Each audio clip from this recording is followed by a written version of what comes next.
Welcome to the Signal Pres podcast.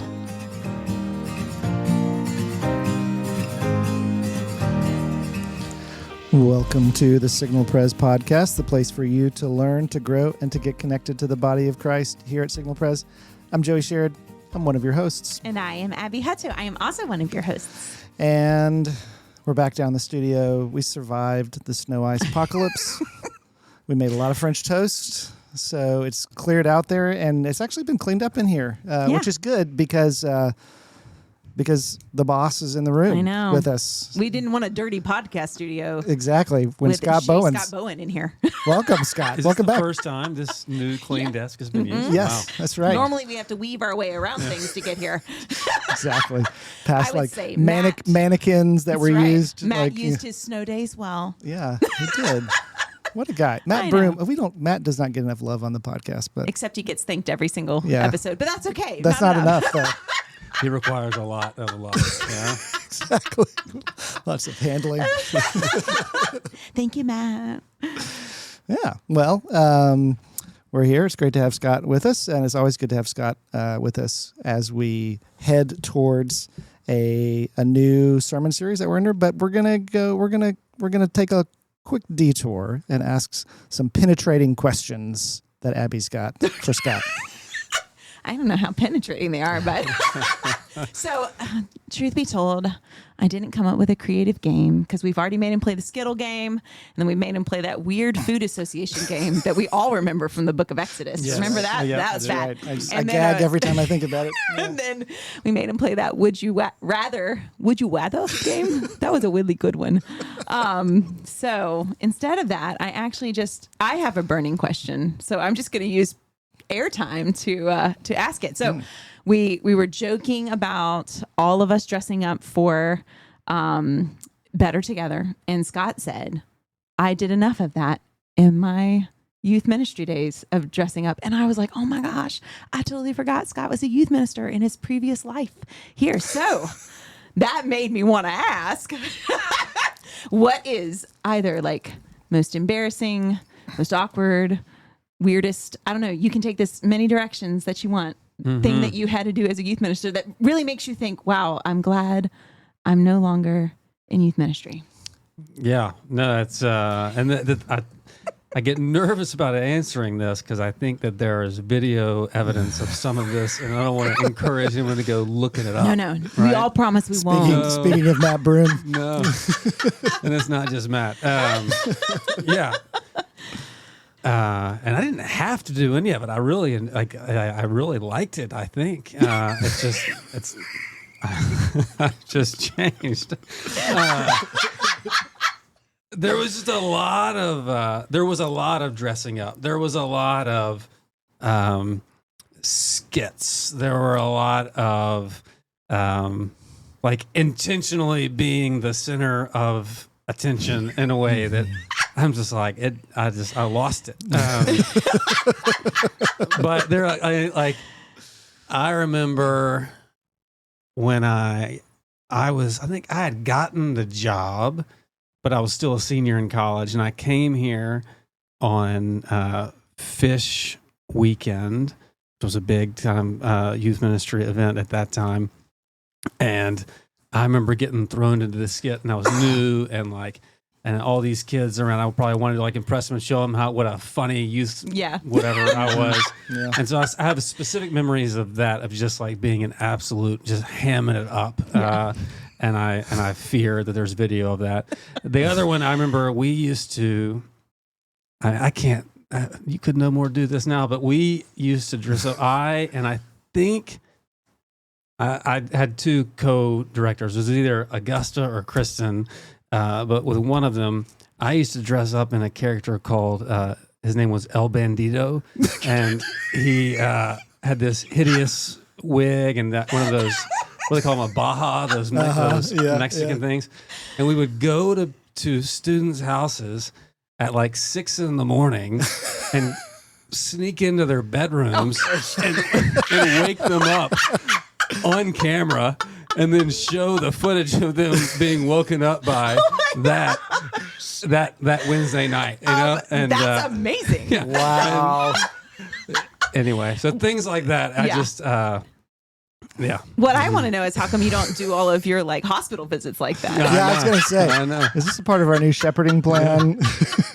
There is. I mean, like, I had lunch today with somebody who was in the youth group at that time, and there is a likelihood that a possibility that someone in the church still was woken up by El Bandito. So just have a email support group into the for you podcast, now. right? Yeah.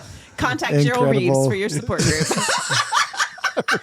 group. Seriously though, youth ministry. I'm glad Ken and I only did that for like 2 years, and it was really more him than me because I was heavily pregnant during that time. But the stuff that youth ministry people have to do. I had a friend who like literally couldn't grow facial hair in his 40s because he had accidentally lit his face on fire doing a Young Life skit. I'm like, what? This is a different kind of like your body is a living sacrifice kind of moment here. Yeah. But There was back in that day, there were a lot of swallowing goldfish, eating goldfish, chubby going on. bunny. Yeah. All of which are probably rightfully outlawed now. Yeah. So, I'm just glad we've evolved. Well, there you have it, guys. There we have it. If you were ever visited by Yes. El Bandito, we definitely want to know about it. I don't actually speak Spanish, but I think that means the bandit. El Nino. Spanish for the Nino. Incredible. Oh, well, thank you, Scott. Yeah. Thanks Yeah. for letting That's us great. have That's a fantastic. little peer back into your past. That's right.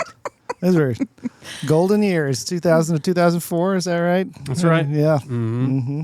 Yeah. All right. Well, it's impossible to segue I was from going that to say, to Galatians. how do we segue to but Galatians? We're going to start talking about Galatians, which is the book that we started on January 4th here at Signal Pres, which we will be in, I think, through, I guess, mid-June, or early June. I think that's right. So, Scott, as we think about Galatians, why is that such a helpful book for our people to be in this particular season, and for us as a community at Signal Press? Mm-hmm.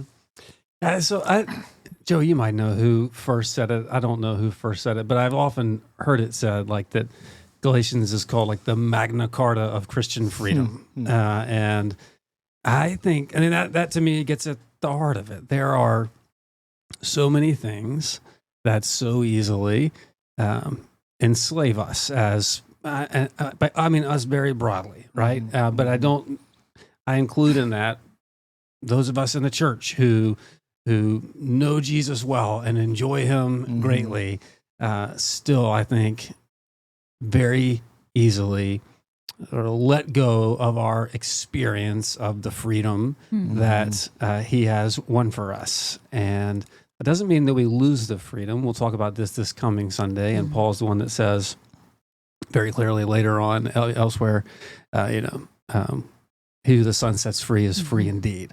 Freedom is real and unchanging, but our experience and enjoyment of that, our willingness to give ourselves over to things that enslave, is just so common.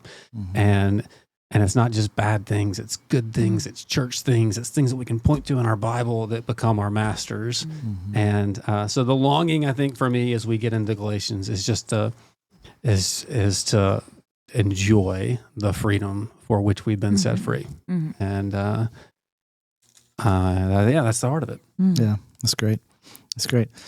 So as we think about what it is that someone who sits in the pew faithfully listens to these 6 chapters of Scripture, like what would be, as we think about the kind of things that we would hope for that person at the end of this series, maybe what are some of the things that we might imagine different types of people wanting them to really hear and have their life changed in those ways? Yeah, I think I would love it if, so for you who's listening to this, including the 2 of you and me, at the end of this, we could name the things that we know tend to put the chains around us a little more clearly than we can today. I think there's I would expect that for someone, our time in Galatians will lead them to a point where they would say, I thought that without blank, I wasn't really, God did not really look with favor onto me. I thought that my position before God depended in some way on blank.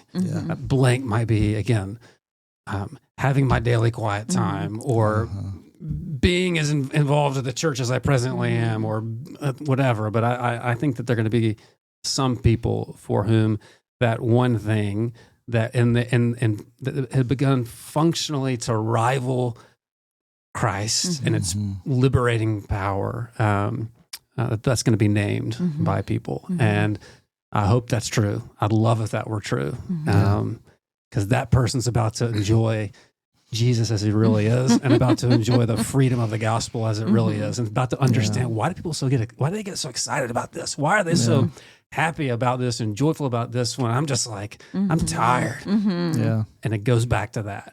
And so that would be my... That's great. Yeah, I do think it is so helpful that Galatians is written to a congregation that had experienced the freedom of the gospel and yet was beginning to lose it, because it lands with our people, many of whom have had a churched experience much of their lives, and yet there's this experience of like losing that freedom because it's my identity comes from Jesus and how my kids are doing, or Jesus and how work is going, or all those kind of things. And I think it's, I'm super excited that we're in this. Yeah, I remember the first time I studied the book of Galatians. I'm trying to think of how old my kids were. Both Harry was an infant and my kids are 16 months apart. So I had toddlers. And I remember studying Galatians because we did like the Tim Keller study in our Bible study on the book of Galatians. And I remember thinking like, yes, I know my standings in Christ. Like I know I'm going to heaven because Jesus died for me. But if my kids don't turn out, like if I somehow mess this up, like will God still be proud of me? Like will he still smile on me? And like just the weight of that. So like hearing that gospel message preached over and over and over again to our hearts in those tender places of, God, I don't want to mess this up. And I mean, there's really great reasons to not want to mess up my children. They would probably say, I maybe have, but just the freedom of knowing that like they're in God's hands and he loves them more than I do. And he will parent them through my failure even. And his faithfulness to them is based on his heart, not my work. And just the freedom of not living under that weight. Because the reason I was thinking about all this is that the picture that's behind you every Sunday when you're preaching are chains. And it's like this big weighty chain with the words behind it. I'm talking about on the screens. Okay, yeah, I was like, with a stained glass screen, window great. of chains. The picture that's behind It's like trying to, which stained glass is that? There's chains. But the chains that are in that graphic are heavy looking. And to me, that's my hope for our people is that they, over the course of this book, feel that weight just lifting and not feeling so heavy. So, and I think it's important to say too, like, so what will it feel like if that's happening in me over the course of this time? Because I think it might not necessarily at first feel like this wonderful lightening of heavy chains. It might feel like something very valuable is being ripped away from me. Yeah. Feels like wrestling first. Like you will, there's this, for example, there's this practice that I've found incredibly fruitful in my life. And I know how much the Lord has used it in my life. And you're telling me that it's not like, you're somehow devaluing that. And the answer is, well, maybe in some ways, right? I'm not devaluing the fruit that the Lord has borne in your life through that thing, but we are devaluing that as like the reason that you have the standing that you have today, or the reason that the person next to you will have the standing that you have today. Yeah. So it might not feel pleasant at first. No. It might feel like, stop. So if you feel that, good. I would just say, don't brush that off. Don't blame that on anything. Think like that's part of the liberating process. Yeah, absolutely. Yeah. I mean, that's super helpful. I think if there are any high achieving people on Signal Mountain, it will be helpful for those people, whoever they are. None of them are here in this room. Yes. Yeah, no, it's really good. That's And really then, good. and then I'll say one more thing too on what it will look like at the end. If that happens, it will, I think, look like increased joy and all these go along with freedom. And if we follow like the logic of Galatians, what it'll look like at the end is love, right? That's the outcome of the kind of freedom that Paul has as he gets into the last chapter is love.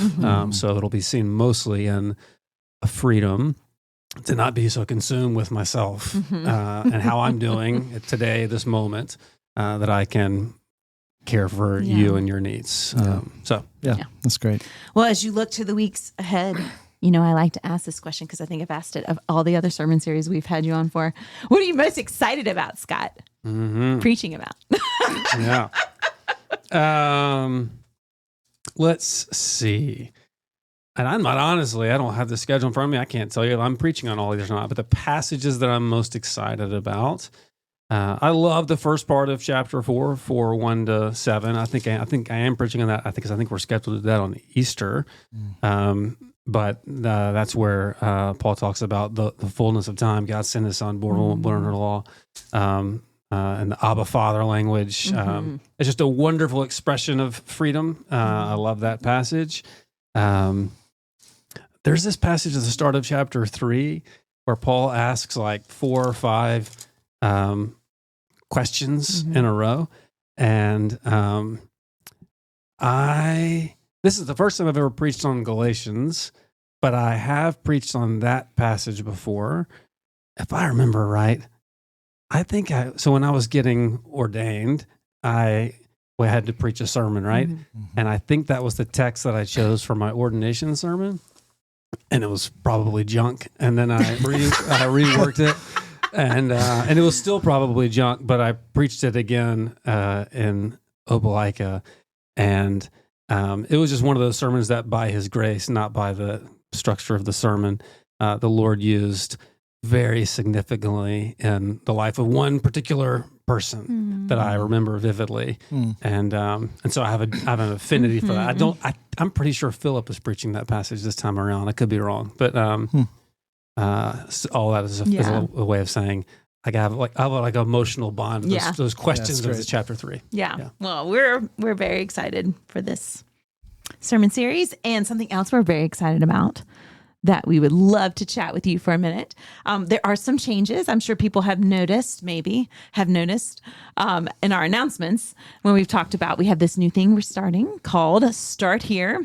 And we've reworked exploring Christianity a little bit too in that process. So tell us, like, if you are new to this church, which I recognize that probably if you're listening to this podcast, you might not be new to this church, but it's helpful for you to know what new people might be experiencing so you can help direct them. But if you're new to this church, what is the invitation for you, and how does that look? Yeah, great. Yeah, and y'all chime in because you know as much about this as me, right? I think specifically to start here, I mean, the invitation to someone who's new to the church is like the invitation is one into community and into discipleship, which involves community and all that goes with that. Specifically with Start Here, we want people from like very early in their time at Signal Pres, before they're necessarily sure what they want to do long term, or before certainly they're ready to go traditionally through Intro to Signal Pres, which is like has a sort of a membership tint towards it. We want them to know who we are, what's for them here, and how they can take the next step. And so Start Here is really meant to address and speak to that person and to say to that person who's new here without commitment, like, this is the invitation. We want you to hear this. This is what we think the Lord has for his people, and he has it for you. And here's how in this context you can move forward in that. I think what I'd say with that too is one of the things that's really pushed us towards this is the recognition of the fact that increasingly this is true, but it's definitely true. Not everybody comes into the front doors of Signal Pres in the same place. And it's a it's a bad assumption. Most assumptions are, I guess, but this one definitely is a bad assumption to assume that people who walk into the doors of Signal Perez are confident in their understanding of who Jesus is, of what it means to follow him, of their readiness to say yes to that. And so we want to make sure that no matter how you come in here, whether you come in with a lifetime of experience in the church and following Jesus, or you come in here and you only know what that means, that you know for you the best next step to take. Yeah. And sort of following from start here, then what we've set things up to say that the first step might be different for different people based on where you are, and that's wonderful. Like, one's not better than the other, but like based on where you are, we want to steer you in the right direction. Yeah. So what if someone is coming in, they will receive at Start Here one of Carol's scones, because we are not above feeding people in order to bribe them to come to things. And her scones Clearly. are good. So as they sit down and they talk with you, what might they hear in that invitation? I think they'll hear sort of our big picture vision for what kind of church, who we're trying to be as a church, what we're trying to be as a church. And beyond that, like the big picture invitation that God has to all of us to be a part of this redeeming work that he is doing in the world. And that's and then from there they'll hear about the sort of the best next steps, which for some people is going to be Intro to Signal Perez, where you take that, you go more in depth to who we are, what we believe as a church, what it means to connect, membership, all that. For other people, it's going to be Exploring Christianity, which is more in depth to who is this Jesus, and what is this plan that God has for the world, and what does it even mean to follow him, and why would I consider that? And like, I have questions about that. Yeah. And so you'll leave there knowing that one of those two places is your next best step, and you'll leave with people, the staff who's present with you in that room, to walk with you, know you a little bit more, and help you figure out the best one for you. Yeah. And I think this is so great, because it would be really intimidating as a visitor to walk in and think, oh, wait, I have to go to a 5-week class. That's like a membership class, but I don't even know if I want to go to this church. Like, this is a wonderful way to ease people into, here's what we're about. We put our cards on the table. Here's 2 things we would love to see you involved in. And if you've been listening, Scott's been mentioning that recently as he's been fencing the table for communion. He's made that invitation for, if you have questions about who Jesus is, we have this available for you. This Exploring Christianity. I always get it a little flip-flopped. Yeah. And I love that Exploring Christianity because like not everyone will go to Intro to Signal Perez first. Not everyone will go to Exploring Christianity first.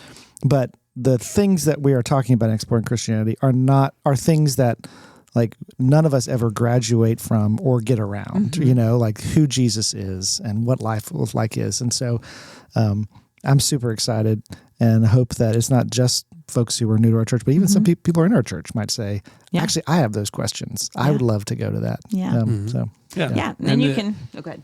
Yeah, just that even if you're listening to this and you're like, oh, I'm already a member of the church and I don't think I'm going to need to go to Exploring Christianity, why should you care about what we're talking about right now? Well, what I want you to hear, what I want us all to hear is that like we want to be a place where there is not an expectation that you have a certain set of like knowledge or a certain background, in order to play, if you will, right? Like we want to be a place where whatever questions you have, uncertainties you have, you can meet and talk with people and find a place that's going to meet you there and point you to Jesus from there. I think the worst thing that here's a reality that I can see happening in any church like ours, including ours.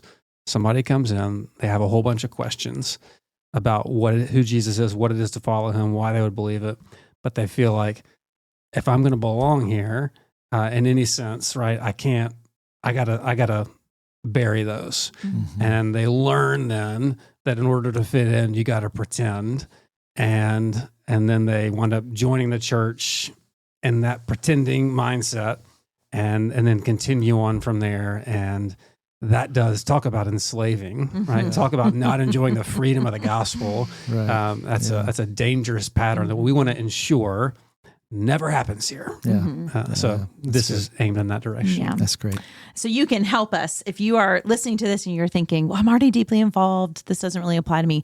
We have so many new people showing up on Sundays. So if you meet somebody and you find out that they're new, you find out that they don't yet know where they belong, Start Here meets in between the services on the second Sunday of every month. But if it's not a second Sunday, we have a visitors or / information cart that's in the narthex. Just helpfully walk them over there or point them in that direction, because there are people there who can help them find how to get information, find out where to go from there. So you can invite people to Start Here, second Sunday of the month in between the services. Yeah. Where there are scones. Or just reach out to us as well. Or reach out to us. Yeah. That's great. Or point them to the visitor cart.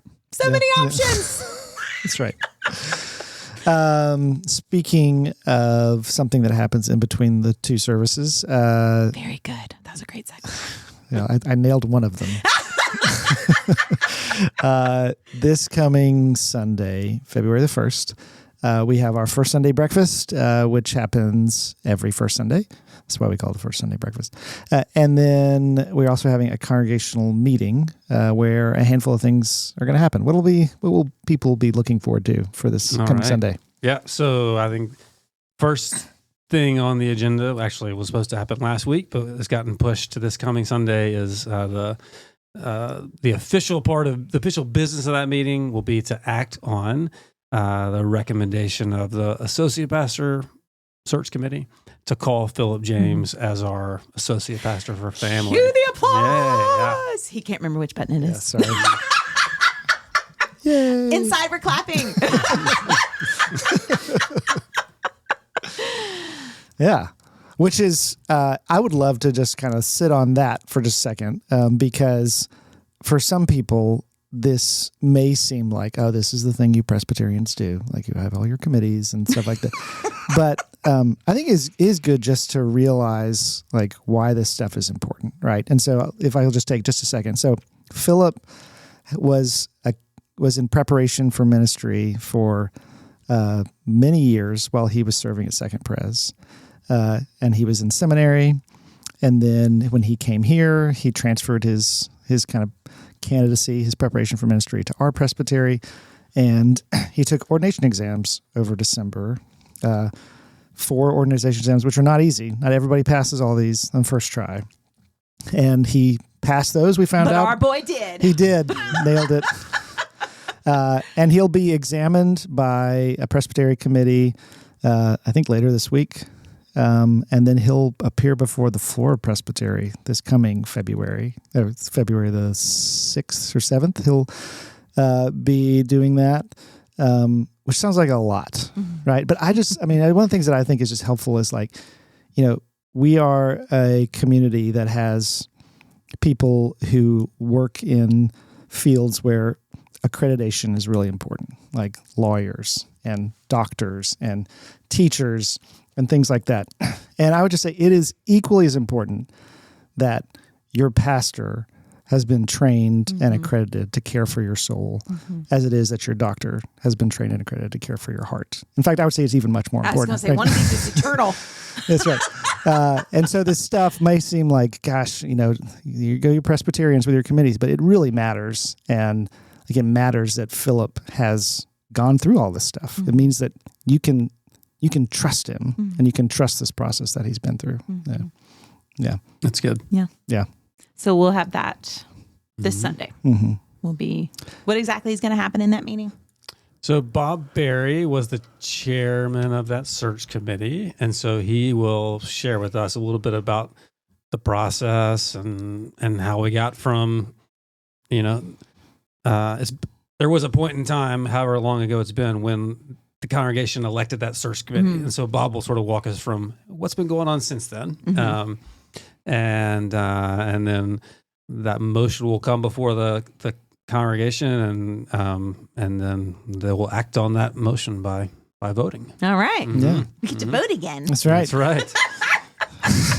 This is awesome. Yeah. And then we'll also talk about our budget in some ways. So That's right. That's right. I think Frank Peel, who is has been our stewardship committee chair, will give the budget report from last year. Like, spoiler alert, it's really good. yeah, it's so great. It's exciting. And then awesome. You want a spoiler alert in that direction. yeah, right.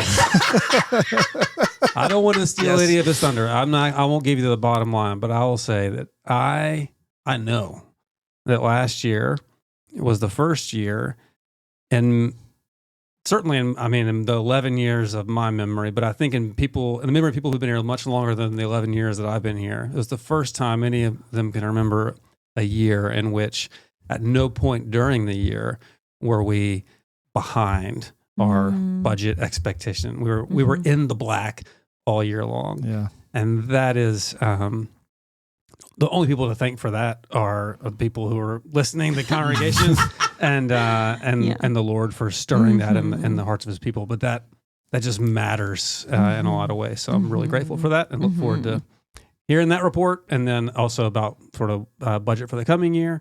And then we'll have some more broad ministry, here's what's coming in the year ahead reports as well. Yeah. Yeah. It's exciting. There's been some staff updates. You know, we had somebody join our student ministry team. Cade, you're going to be on this podcast soon. So. That's right. We're coming for you. Exactly. Oh, let's play word association games with him too. Oh. We've added new elders. Yes. We're coming for Elders are coming on here too. Listen, everybody gets a turn. you. Yeah. So, Well, we do have a lot of fun things coming up this season on the Signal Press that's podcast. right. Season 12. But we also just want to highlight a change you'll notice next week. We have had so many people asking, now that we have a podcast, can we now have access to the sermons? Because before there used to be access to the sermons on Spotify, but in more recent memory, you've had the opportunity to watch the whole service. But for people who want to walk and listen to the sermon, there hasn't been a podcast. So we're going to begin having the sermons posted on this podcast. So on Tuesdays, you can expect the sermon from the previous Sunday. And on Thursdays, we'll have the Signal Press podcast. And where this is really helpful is if you're in a community group and you do sermon discussion questions, but you weren't able to be there on Sunday, this gives you easy access to that. If you're the parent of a 5 or 6 year old who's real chatty in the pew and you heard about half of what was said, you now can listen to the podcast and hear the sermon for yourself. Theoretically. So we're just really excited to have this offered to us, to our people. So you can expect to hear that beginning next week. And last thing, public service announcement. Send in your questions. So as you're going through your reading plan, if you read some weird stuff in Genesis, we want to know about it. Or some weird stuff in Luke. Yeah, Luke gets weird too. Or some weird stuff in Psalm 2. Oh yeah. So send in your questions. Yeah. We will keep answering those, and maybe we'll make a poor new elder to question answer with us. Work on Just our kidding. sales job. For that. Well, thanks for listening. Thanks for being with us, Scott. Absolutely. Thank you. We will see you on Sunday, we hope. Happy reading.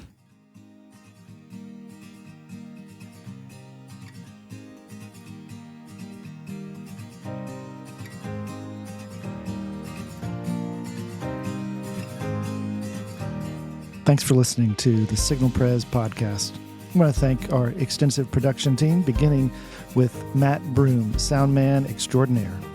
And thank you to Hannah Sutton and Jackie Carpenter for helping us out with all of our technical difficulties and making it possible for you to listen to this podcast.